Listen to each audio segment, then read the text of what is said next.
Perkenalkan, nama aku Syafira, dan kali ini kita bakal membahas modifikasi soal pemahaman bacaan dan menulis yang ada di tahun 2025. Oke, langsung aja. Di soal yang kali ini disajikan sebuah teks. Nah, diutamakan kalian harus membaca soalnya terlebih dahulu dibanding teksnya terlebih dahulu supaya kita bisa menemukan bacaan apa yang dicari di bacaan secara tepat dan cepat.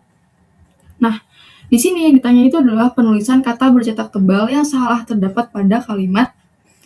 Nah, kita bisa menggunakan teknik scanning atau pemindaian. Nah, teman-teman bisa membaca dengan cara memindai nih. Gimana sih caranya memindai? Jadi kita tuh tidak harus benar-benar memahami atau memahami bacaan secara komprehensif, tapi kita memindai mana sih kata-kata yang sekiranya janggal atau teman-teman kurang familiar dengan kata-katanya gitu. Kalau misalnya kita scanning nih, terus kita akan menemukan di sini nih, di kalimat 8, yaitu desain. Nah, kalau teman-teman biasanya dengar kata desain itu biasanya spellingnya seperti ini. Desain. Nah, dari situ teman-teman udah bisa mengidentifikasi bahwa desain ini adalah bentuk yang tidak baku dan agak janggal gitu. Nah, kita bisa menggunakan pembuktian di sini ya. Desain adalah bentuk tidak bakunya itu desain menggunakan i. Nah, untuk teman-teman yang sedang belajar pemahaman bacaan dan menulis itu wajib banget mempunyai aplikasi KBBI atau Kamus Besar Bahasa Indonesia. Nah, di sini kalian bisa langsung cari kata-kata yang dimaksud untuk tahu nih yang bentuk bakunya itu seperti apa sih, yang tidak bakunya seperti apa gitu. Jadi untuk nomor 1 itu jawabannya yang nomor 8. Oke, kita lanjut ke nomor 2. Nah, di sini seperti biasa, baca dulu pertanyaannya apa, baru kita cari di soalnya yang ditanya tuh apa sih gitu. Kemudian di sini yang ditanya adalah konjungsi yang tepat untuk melengkapi kalimat rumpang pada teks tersebut adalah.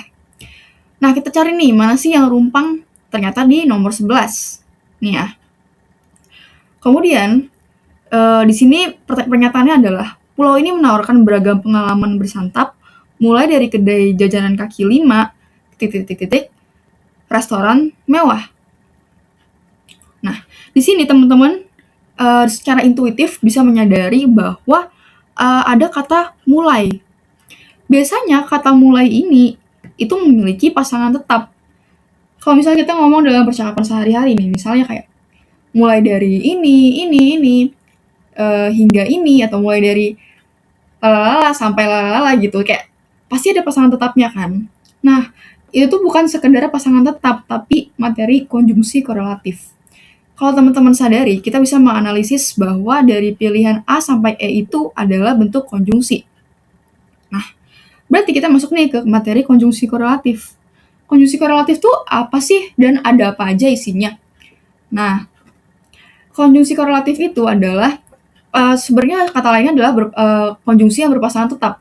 Jadi suatu konjungsi yang memerlukan konjungsi lainnya dalam suatu kalimat supaya kalimat itu dapat dipahami dengan baik. Nah, yang pertama itu ada tidak blank tetapi. Jadi tidak titik-titik tetapi. Gimana sih contoh penggunaannya?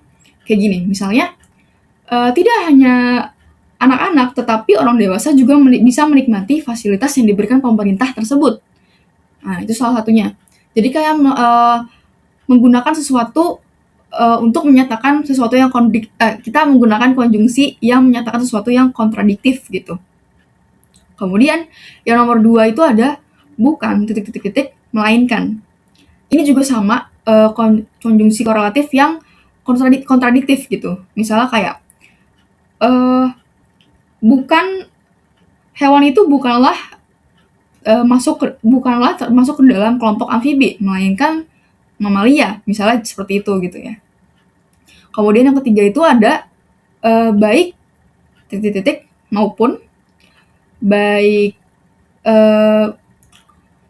siswa maupun orang maupun masyarakat umum dapat menikmati fasilitas tersebut. Kayak gitu ya, sebenarnya mirip-mirip. Kemudian yang terakhir itu adalah mulai dari titik-titik hingga atau sampai. Jadi contoh penggunaannya itu seperti gini. Mulai dari aku pakai contoh yang sama aja ya. Jadi misalnya kayak mulai dari anak-anak hingga orang dewasa dapat menikmati fasilitas tersebut gitu. Sebenarnya sama aja. Jadi konjungsi korelatif ini tuh kayak untuk menyatakan sesuatu yang emang perlu korelasi untuk memperjelas kalimat itu sebenarnya maksudnya apa gitu. Nah, di sini kan kita menemukan bahwa ada konjungsi mulai. Nah, kita kan tahu tadi ya, mulai itu kan pasangannya dengan kata hingga atau sampai. Berarti kita bisa langsung tahu nih. Di sini yang ada di pilihannya tuh hingga atau sampai, adanya hingga kan. Berarti jawabannya A, hingga. Oke, sekian. Semoga bermanfaat. Terima kasih sudah menyaksikan video ini.